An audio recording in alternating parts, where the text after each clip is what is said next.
Yes, welcome back to Phone Lookout. So today we have ourselves an iPhone X, and this phone, all of a sudden the screen went blank, but you can hear things happening in the background.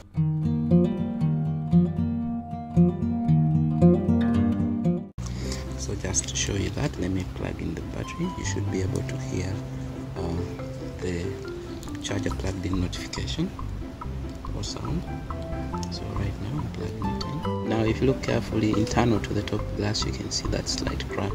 So basically this phone was pressed while it was in the pack, and the LCD or the LED display layer got cracked. And with AMOLED screens or OLED screens, that will manifest with the phone simply going black. So in simple terms, today's problem is a screen replacement. But first of all, I am going to take it apart and test it with one of my available screens, just to prove the point. So to open this iPhone, it's just like the former ones. You will have to remove that screw and this screw. The two are right there, and using a surgical blade, we will get in between here, like that, gradually. Now the good thing with me is the fact that the screen is already cracked, and it's the least of my worries. So I do not need to preserve it because I am not transplanting it to any other device. And if you notice carefully, it's now gaping in between there. It's out of focus. I guess the thing's nearest focus point is a bit farther away from the camera than most phones. So we're getting in right there, all along the peripheries.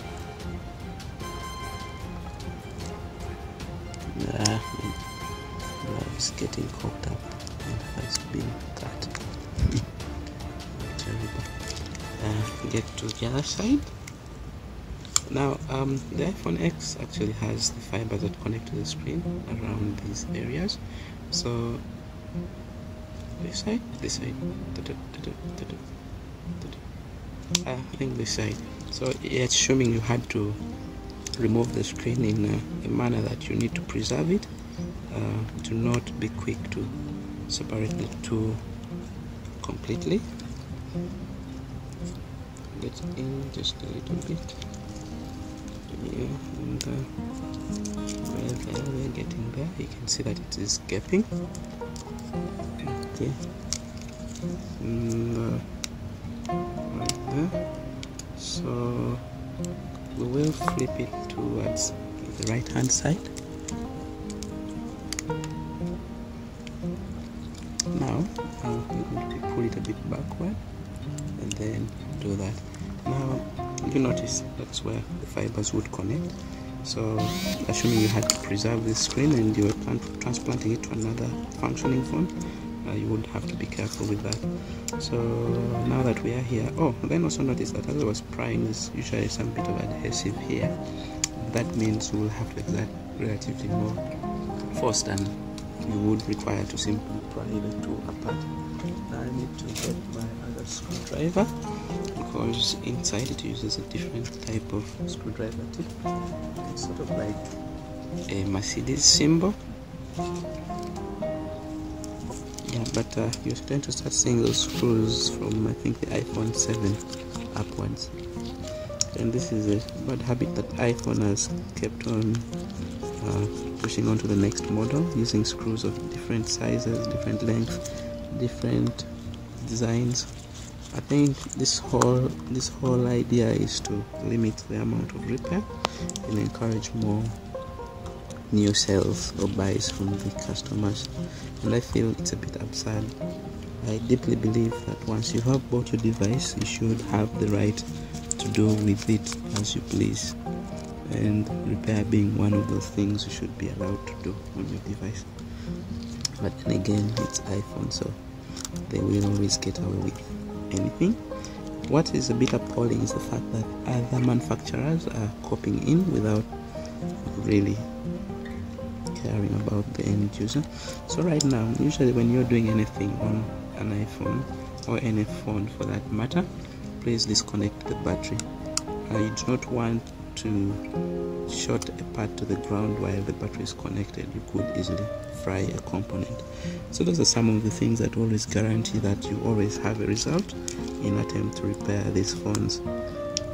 Unplug the battery first. So this is one of the ribbons. I think this goes to the LCD layer, and then touch layer, and then we have the LCD connector right there. Okay, so that's out. But then we have this that is coming to the front assembly, the front earpiece, and I believe proximity sensor. We will need to also unplug it out, and I believe it is this second ribbon from the top. And is it? I think it is, but there's some bit of adhesive holding it back down. So now that is out, and I now need to confirm. This is one of my screens. I don't know whether this is the functional one that isn't working, but having having the display function. So I'm going to plug this in and use it to confirm to you that indeed our screen needs replacing. So first you will also plug in the screen and touch layer connectors before you plug in the battery.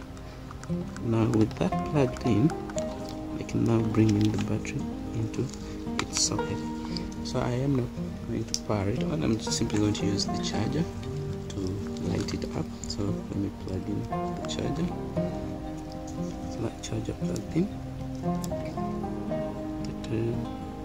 and lo and behold, you can see the Apple logo. So that helps us confirm that our old display is indeed gone. So